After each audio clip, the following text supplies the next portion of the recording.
Nyagasani Yezu ati ni jye mugati utanga ubugingo, unsanga wese ntazasonza bibaho, unyemera wese ntazagira inyota bibaho. Nguyu mugati wamanutse mu ijuru, urya uyu mugati azabaho iteka. Nguyu mugati wamanutse mu ijuru, urya uyu mugati azabaho iteka. Bavandimwe, Kristo Yezu akuzwe, murakaza neza kuri uyu muyoboro Kibeho New Fable. Iyi ndirimbo rero niyo ibimburiye iyi nkuru nziza kandi ikomeye cyane, igitangaza gikomeye cy'Ukarisitiya cyabereye kandi gikomeza hano mu Rwanda. Ni umukobwa umaze imyaka 8 atunzwe n'Ukarisitiya gusa, atunzwe na hositiya ntagatifu, nta kindi arya cyangwa anywa. Nkimara kubyumva sinazuyaje, nafashe icyemezo cyo kwigira i Cyanika, ni muri Nyamagabe, ku itariki 10 z'ukwa 4 2024. Nafashe urugendo ngana muri paruwasi ya Cyanika. Nibyo koko umwari Mukaneza Francine utunzwe n'Ukarisitiya gusa arahari, kandi niko bimeze, atunzwe n'Ukarisitiya gusa nta kindi. Kuva ku itariki 5 z'ukwa 5 2016, ubu tuvuga hasigaye iminsi ibarirwa ku ntoki ngo imyaka 8 ibe yuzuye neza, kuko ku itariki 5 z'ukwa 5 2024 imyaka 8 izaba yuzuye. Uyu munsi turi kuri 19 kwa 4 2024. Mbese Imana yabishaka kutubwira iki mu buzima bw'uyu mwari? Mukaneza Francine ubwe abivugaho iki? Twebwe se tubibona dute? Tubyakira dute? Mbere yo gusubiza ibi bibazo no kubamenyesha ibyo twaganiriye na Francine, turabamenyesha ko iyi nkuru nziza ibaye iya mbere muri nyinshi tuzabatangariza zibumbiye mu cyo twise ukwigaragaza kwa Kristo iwacu, Kristofani. Dufite byinshi bizabatangaza, kandi bigutere kwibaza nkatwe ngo Imana iradushakaho iki? Yezu na nyina Mariya b'i Nazareti baradushakaho iki hano iwacu? Mu by'ukuri jye namenye iby'umwari Mukaneza Francine bimenyeshejwe n'umukristo ukomoka i Cyanika, ambwira ko kumusura byemewe, mpita musaba ko yangezayo. Yanamenyesheje kandi ko abashumba ba Kiliziya Gatolika babikurikiranira hafi, kuko umushumba uragiye iyo ntama, ndavuga Francine, yabikomojeho mu nyigisho ku munsi mukuru w'isakramento wa 11 z'ukwa 6 2023, akemerera abakristo kuba bamusura. Gusa igihe bamusura ari itsinda, byaba byiza kunyura kuri padiri mukuru wa paruwasi ya Cyanika muri diyoseze ya Gikongoro. Mwitiranye Cyanika ya diyoseze ya Gikongoro na Cyanika yo muri Burera. twaramusuye rero atwibwirira amakuru y'imvaho ubuzima bwe. Mu bwicishe bugufi ndetse n'ubwiyoroshye, ntaharanira kumenyekana, ntiyemera ko bamufata amajwi cyangwa amashusho. Ubusanzwe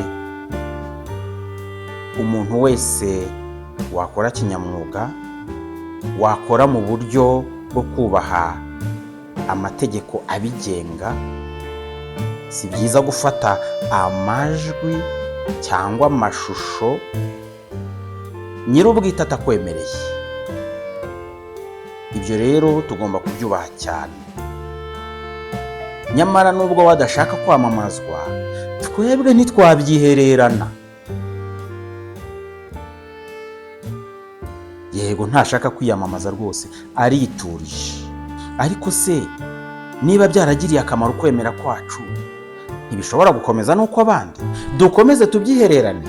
Oya. Ku bigaragara ni umuntu usanzwe, nyamara kuba atunzwe na Hosiya ntagatifu gusa, ibye ntibisanzwe. Ese ni muzima mu mubiri no mu mutwe? Si twe twabyemeza, kuko byemejwe n'abaganga. Byabanjwe kwemezwa n'ibitaro bikuru Hôpital General bya Mweso muri Repubulika Iharanira Demokarasi ya Kongo. Hari muri 2016.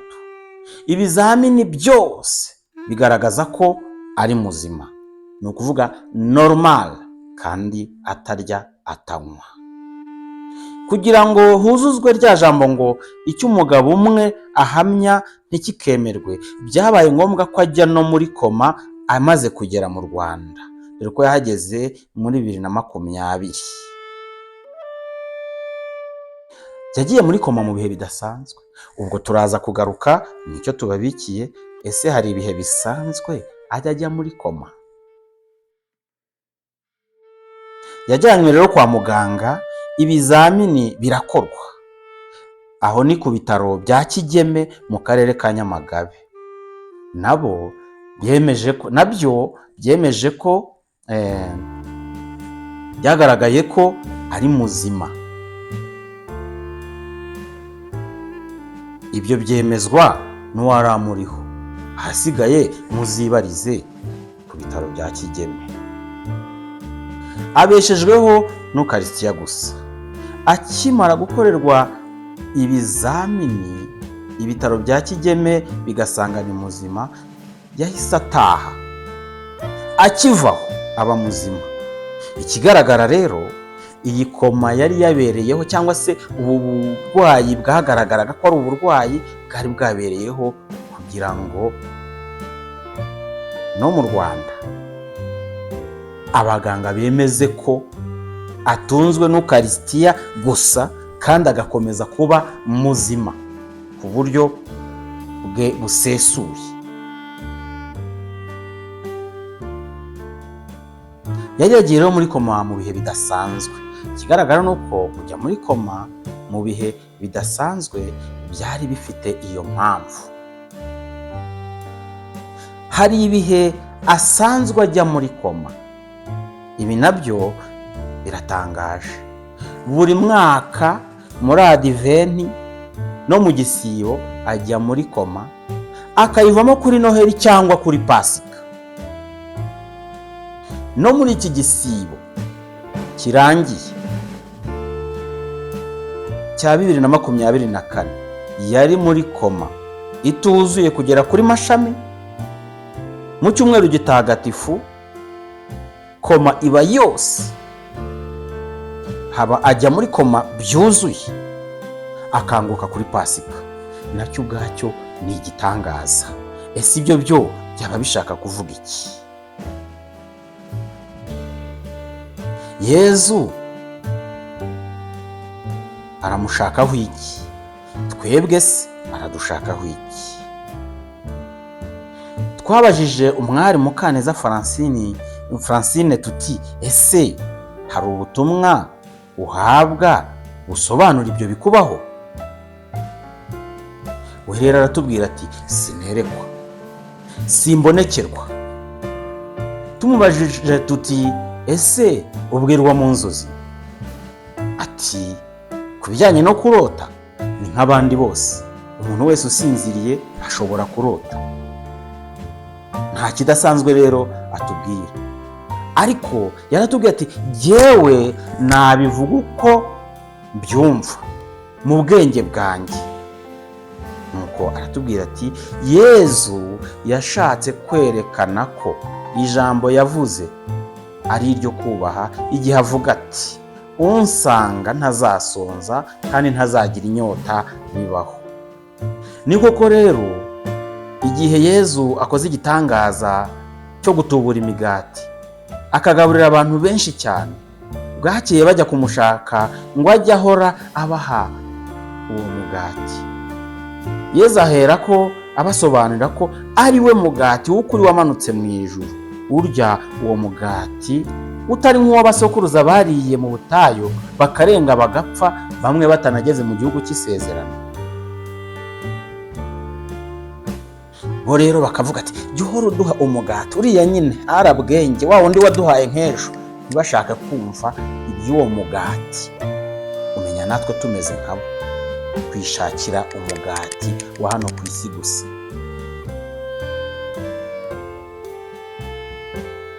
Yezu rero akababwira ati urya uwo mugati njyewe ndi kubaha ntazapfa, niyo yapfa azazuka. Abigishwa benshi bamucitseho igihe yeruye akababwira ati uwo mugati nshaka kubaha, ngomba kubaha ni umubiri wanjye. Aho agira ati urya umubiri wanjye akanywa n'amaraso yanjye ambamo nanjye nkamubamo. Jyewe se nabyakiriye gute? Nabyakiriye nte? Twaraganiriye birambuye, nabajije ibibazo byinshi bishoboka. Nabashije kumva amateka y'icyo gitangaza, uko abaganga babyemeje n'uko abayobozi ba kiliziya babyakiriye, baba bigoma cyangwa abino mu Rwanda. Kuri jyewe byanyongereye ukwemera cyane, binantera kwibaza ku bundi butumwa tumaze imyaka 350 duhawe. Ni ubutumwa bw'umutima mutagatifu wa Yezu bwanyujijwe umubikira w'umuvizitandine witwa Margarita Maria Alacoque. Igihe azamubwira ati reba umutima wanjye wakunze abantu cyane ariko benshi bakawitura inabi, yarababaye cyane.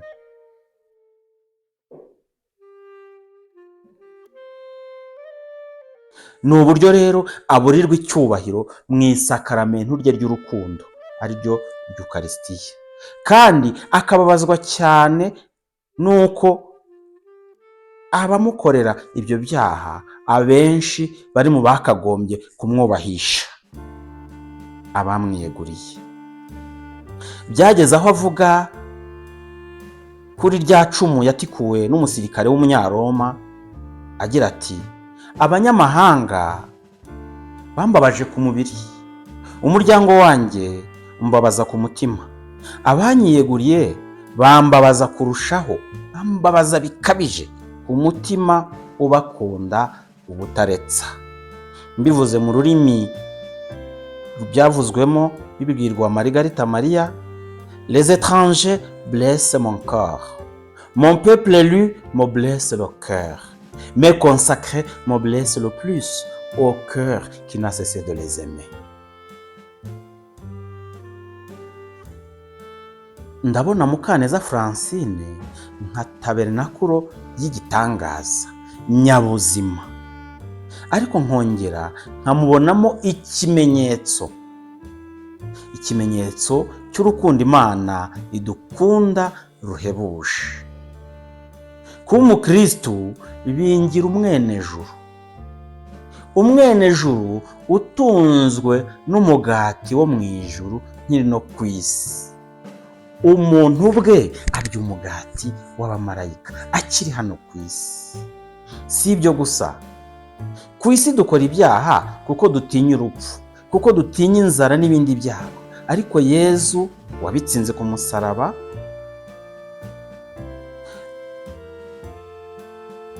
mu mwari Mukaneza Francine aratwereka ko ntacyo dukwiye gutinya. Ashoboye kuturinda kuri roho no ku mubiri. Niba tumukurikiye kandi tukamukurikiza, niba tumwemereye akatubera umwami n'umukiza, ashoboye kuturinda. Yarazutse ni muzima. Yezu w'i Nazareti wababajwe akicwa, yazutse ku munsi wa gatatu. Aratubwira ati, dore nahawe ububasha bwose mu ijuru no ku isi. Ngiye kwa Data ari we So, kandi ndi kumwe namwe iminsi yose. Ari kumwe natwe rero iminsi yose kugeza igihe isi izashirira. Ntiyigeze adutererana. Muri Mukaneza ari kutwereka ko ari kumwe natwe, ko buri iyo tumuhabwa aba turimo, kandi ari kugaburira roho zacu, akaziha imbaraga zishobora gutsinda ikibi cyose kugeza no ku rupfu rw'iteka. Muri we rero duhabwa ubugingo bw'iteka. Ndahamagarirwa rero kubaha cyane uburyo ndengakamere bungira umwe na Yezu Kristu ugendana natwe. Ndahamagarirwa kubaha Yezu Kristu mu isakaramentu ry'Ukarisitiya. Icya mbere, muhabwa niteguye penetensiya, mparanira kumugaragaza mu mibereho yanjye. Byongeye, kimwe nabo dusangiye ubutumwa bw'umutima mutagatifu wa Yezu bose, umuryango w'umutima mutagatifu wa Yezu, kominote ya Emmanuel, abamisiyoneri b'umutima mutagatifu wa Yezu, abayevizitandine, abayezuiti n'indi miryango yose, turahamagarirwa kurushaho kubahiriza inshingano zo kwizihiza umunsi mukuru w'umutima mutagatifu n'imboneka ya buri kwezi. Izo nshingano ni uguhongerera ibyaha bikorerwa Yezu mu isakaramentu rye ry'urukundo, ari ryo Ukarisitiya. Mbese ubwo ntitwabyibagiwe cyangwa tukabifata nk'ibisanzwe cyangwa tukabimenyera cyane? Ubutumwa buracyakomeye, kuko Yezu ntiyubahwa bihagije cyangwa nta kinubahwa mu isakaramentu rye ry'urukundo, ari ryo Ukarisitiya. Wasura Mukaneza rero ute? Niba ugiri wenyine, gana mu mudugudu wa Mugamba, akagari ka Karama, umurenge wa Cyanika, ni mu karere ka Nyamagabe. Umwari Mukaneza Francina yaba ari nde? Yaba ari mwene nde? Akomoka he? Umwari Mukaneza Francina ni mwene Mudakikwa Anastase na Mukagasana Ansira. Imana ihaba ababyeyi iruhuko ridashira, kandi biyereka iteka baruhukire mu mahoro. Akaba umwana wa 4 mu bana 7 bose bakiriho. Ababyeyi be bari batuye mu karere ka Nyanza, umurenge wa Nyagisozi, akagari ka Kirambi, umudugudu wa Mwezi, mu cyahoze ari komine Rukore ya perefegitura ya Gikongoro. Ni muri paruwasi Kirambi muri diyosezi ya Gikongoro. Abenshi batuye muri ako gace ntibamuzi, kuko kuva afite umwaka umwe yarerewe kwa nyirakuru na sekuru babyara nyina i Cyanika. Bavandimwe, mwarimo dukurikiye, Imana ya Yezu Kristu itwigaragariza mu buryo bwinshi, no muri iki gitangaza cy'Ukarisitiya nisingizwe iharirwe ikuzo. Nimureke tuyigarukire itaramara ibinonko biturengura, tugira icyubahiro cyo kwitwa abagarukiramana. Reka nsoze mbatuka nti murakaba abagarukiramana. Kristo Yezu akuzwe iteka ryose.